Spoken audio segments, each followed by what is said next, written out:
Hello बच्चों, कैसे हैं आप लोग। आई होप आप सब बहुत ही मस्त हैं, खुश हैं और मन लगाकर पढ़ तो रहे हैं, इसमें कोई दो राय नहीं है। लेकिन पढ़ते वक्त सारी चीज़ें क्लियर हो रही है, हम लोग सब पढ़ भी रहे हैं और अच्छे से नोट्स भी बना रहे होंगे, क्योंकि डाउट नॉट साइंस क्लासेस पर Hindi, English, physics, chemistry, biology की सारी क्लासेस डेली आपको दी जा रही है। तो आप लोग अच्छे से नोट्स भी बना रहे होंगे साथ साथ, है ना, और होमवर्क भी कर रहे होंगे।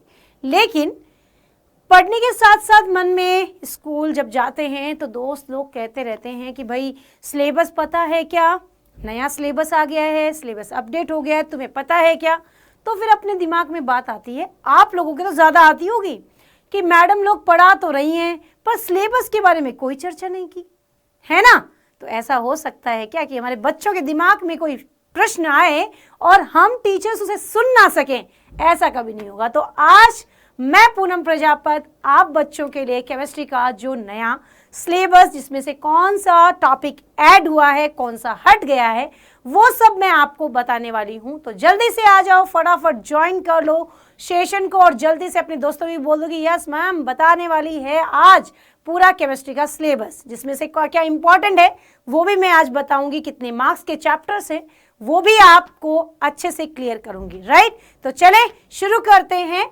सबसे पहले अपन देखते हैं कि अपन जब भी रसायन विज्ञान की बात करते हैं तो एग्जाम में जो पेपर का पैटर्न होता है, सबसे पहले तो वो पता होना चाहिए कि एग्जाम में पेपर का जो पैटर्न होता है वो किस तरह से होता है। तो सबसे पहले आपको पता होना चाहिए कि भाई आपके पास क्वेश्चन जो है वो कितने तरीके के आते हैं, यानी कि आपके पास बहुविकल्पी प्रश्न, 2 मार्क्स के क्वेश्चंस, 3 मार्क्स के क्वेश्चंस, 4 मार्क्स और देन 5 मार्क्स के क्वेश्चंस आएंगे। यानी कि एमसीक्यूज भी आएंगे, 1 मार्क्स का क्वेश्चन नहीं आके डायरेक्ट 2 मार्क्स, फिर 3 मार्क्स, 4 मार्क्स और 5 marks. 1 marks question as a MCQs पूछे जाते हैं। सो वो भी आपको अच्छे से कवर करने हैं। डन। नेक्स्ट बात आती है कि आपके जो सिलेबस में चैप्टर्स हैं वो चैप्टर्स कौन कौन से हैं। बेसिकली एनसीईआरटी की मैं बात करूं तो एनसीईआरटी में विलयन, वैद्युत रसायन, कार्बनिक रासायनिक बल गतिकी, DNF ब्लॉक, उप सह संयोजक यौगिक, halo alkane, hello Erin, alcohol, phenol ether, aldehyde, carboxylic acid, amine और देन जैव अणु, यानी टोटल 10 चैप्टर्स हैं जो आपको अच्छे से पढ़ने हैं। ठीक है, ये है आपका एनसीईआरटी का सिलेबस। लगभग सभी बोर्ड्स एनसीईआरटी को ही फॉलो करते हैं, चाहे यूपी, एमपी, छत्तीसगढ़, झारखंड, कोई भी बोर्ड हो। लेकिन बिहार बोर्ड का सिलेबस थोड़ा सा अलग है, जिसमें 5 चैप्टर और एड ऑन किए गए हैं, यानी कि टोटल 15 चैप्टर्स वहां होते हैं। अपने यहाँ पर अभी 10 चैप्टर्स के ही मैं बारे में बताऊंगी। बिहार बोर्ड का मैं अलग से आपको बता दूंगी 5 चैप्टर्स कौन कौन से हैं। राइट, लास्ट में जब मैं कंप्लीट करूंगी उस समय मैं बताकर जाऊंगी, सो यू डोंट वरी। तो सबसे पहले आपको पता होना चाहिए कि चैप्टर्स जो हैं उनका अंक भार कितना है। ये क्यों जरूरी है, आपके दिमाग में प्रश्न तो आएगा ही। इसलिए जरूरी है क्योंकि हम जब भी कोई भी चैप्टर को पढ़ते हैं, अपने को उसका अंक भार यदि पता हो तो एक बात तो क्लियर हो जाती है कि भाई चैप्टर जितने नंबर का उसी के अकॉर्डिंग उसमें से क्वेश्चन आएंगे, उसी के अकॉर्डिंग उसको पढ़ना है, क्वेश्चन उसी के अकॉर्डिंग पूछा जाएगा। डन, कोई दिक्कत नहीं है। तो विलयन वाला चैप्टर 7 अंक का, फिर रासायनिक बल गतिकी 7 अंक का, फिर 6, फिर उपसह संयोजक यौगिक 7 अंक का, फिर आपके पास क्या है भाई, हेलो एल्केन, हेलो एरिन्स, और सबसे इंपॉर्टेंट बात आपके पास जितने भी ऑर्गेनिक के चैप्टर्स हैं वो भी बहुत इंपॉर्टेंट है। लगभग सभी चैप्टर 7 और 8 मार्क्स के ही हैं। सो प्लीज अच्छे से इनको अपने को वेटेज के अकॉर्डिंग पढ़ना है। राइट, तो ये आपको अच्छे से इन चीजों को नोट करना है ताकि आप कोई भी दिक्कत आपको फ्यूचर में ना हो। चले अब थोड़ा सा इनका डिटेल देखते हैं, इनके अंदर जो टॉपिक्स हैं वो कौन कौन से ऐड ऑन हुए हैं। डन। तो सबसे पहले अपन देखते हैं सॉल्यूशन वाला चैप्टर, जिसके अंदर आपको मैं बता दूं कि चैप्टर में टॉपिक्स तो ये डेफिनेटली क्लियर है, बट इन टॉपिक में से कौन सा सबसे ज्यादा इंपॉर्टेंट है वो मैं आपको बता देती हूँ। जैसे कि आपके पास सबसे इंपॉर्टेंट टॉपिक है, एक तो गैसों की द्रव में विलयता, ये वाला टॉपिक आपको पढ़ना ही पढ़ना है अच्छे से। फिर आपको वाष्प दाब में आपेक्षिक अवनमन, राउल्ट का नियम, और देन आता है पराहिमांक अवनमन, वांट ऑफ गुणांक। यहां से क्वेश्चन डेफिनेटली आता है।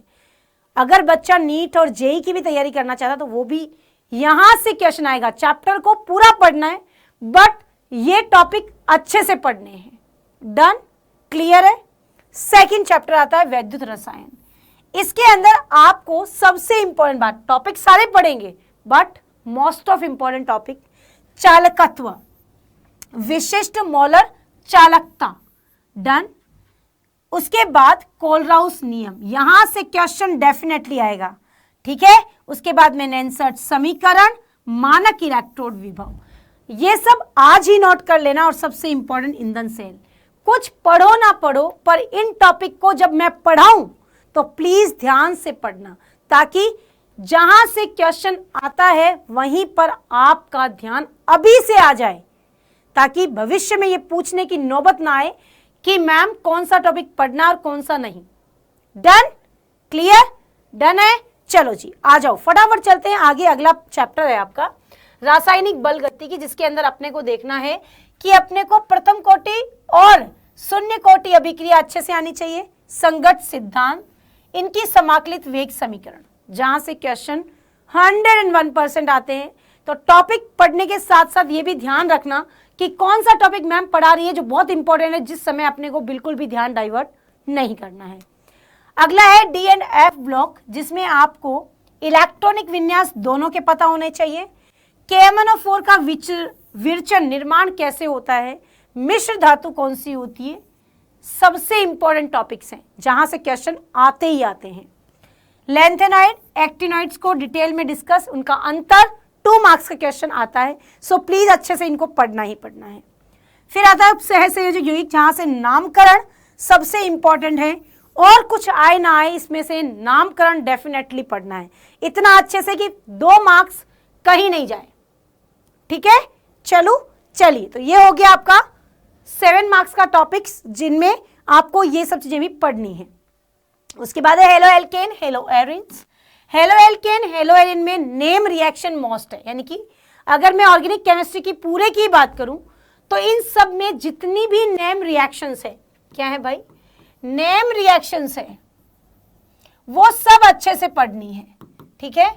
और क्वेश्चन आता है कार्बन हेलोजन बंध की प्रकृति कैसी होती है, आयोडोफॉर्म, टेट्राक्लोरोमेथेन, यहां से क्वेश्चन पूछ जाता है। एल्कोहल, फिनॉल, इथर विरचन की विधियां सबकी होती ही है, लेकिन सबसे इंपॉर्टेंट है यहां पर क्या भाई, प्राथमिक द्वितीयक एल्कोहल में विभेद कैसे करें, इलेक्ट्रॉन्स नहीं प्रतिस्थापन अभिक्रिया, most of important topic. Aldehyde, ketone और कार्बोक्सिलिक एसिड की बात करूं तो निर्माण की विधियां सबको पढ़नी है, पर नाभिक स्नेही योगात्मक अभिक्रिया सबसे इंपॉर्टेंट है। जब भी ये टॉपिक्स में पढ़ाऊं तो प्लीज ध्यान से देखना, क्योंकि क्वेश्चन सबसे आता है पर यहां से तो कभी चुके ही नहीं। वो एक कहावत कही गई है कि मैं आंधी नहीं चुके, है ना, तो वही बात है यहां पर, चाहे बारिश आए, चाहे आंधी आए, तूफान आए, पर क्वेश्चन नहीं, वो तो आएगा वहीं से। ठीक है, तो ध्यान कर लेना। चलो अब आता है अगला एमीन और जैव अणु, जहां पर अपने को एमीन में विरचन की विधियों पर ध्यान देना है, और यहां पर आपको एल्डोस, कीटोस, इनकी संरचना पर ध्यान देना है। एमिनो एसिड, डीएनए, आरएनए पर ध्यान देना है, प्रोटीन का विकृतीकरण, this is very important topics, जहां से क्वेश्चन बनते ही बनते, यानी फंसता ही फंसता है क्वेश्चन। ठीक बात, तो बात समझ में आई, टोटल चैप्टर पता चल गए, टॉपिक भी पता चल गए, अंक भार भी पता चल गया, पर क्या पढ़ना है ये भी पता चला, है ना। यानी कि इस गाइडेंस में आपको ये मालूम चल गया है कि हमें क्या क्या किस तरह से पढ़ना है। डन। मोस्ट ऑफ इंपॉर्टेंट जो बच्चा हमेशा हमसे पूछता है, मैम थ्योरी तो आप पढ़ा देते हो, प्रैक्टिकल के बारे में बताओ। चलो आज बता ही देती हूँ, आप सबकी जो मन की दुविधाएं हैं आज अलग से खत्म कर ही देती हूँ। चले आ जाओ। तो जो प्रायोगिक परीक्षाएं होती है उनके अंदर आपको 4 प्रकार के क्वेश्चंस आते हैं। गुणात्मक विश्लेषण यानी कि अनुमापन, एसिड बेस रिएक्शन पर जरूर पहला प्रश्न 10 अंक का आता ही है। इसमें 4 अंक बताए गए हैं। फिर 4 अंक का क्वेश्चन होता है, अच्छा, आयतनिक विश्लेषण, अनुमापन, सरल लवण यानी कि सॉल्ट, लवणों का टेस्ट है ना, आता है ना, एसिड बेस टेस्ट करते हैं ना हम कि अम्लीय मूलक, क्षारीय मूलक। फिर अनुमापन, ठीक है। उसके बाद में वस्तु आधारित प्रयोग आपको करवाएंगे, फिर मौखिक प्रश्न। इस प्रकार से आपके टोटल 15 अंक कवर होंगे। फिर आपका प्रोजेक्ट जो फाइल बनानी है उसमें 8 अंक, फिर 4 अंक कक्षा में विषय वस्तु आधारित प्रयोग जो आपको करवाए जाएंगे आपके स्कूल में। तो ये सब आपको प्रैक्टिकली करना है, यानी कि आप अपने स्कूल में जिसमें भी पढ़ रहे हैं तो आप प्रैक्टिकल लैब में जरूर जाओ, वहां पर अनुमापन करना जरूर सीखना।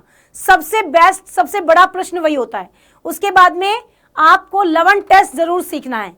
2 चीजें ऐसी है जो आपका एग्जामिनर आपसे डेफिनेटली पूछता है, ये सबसे इंपॉर्टेंट बात है। आज ही ये काम शुरू करना, जरूर प्रैक्टिकल करना, ठीक है।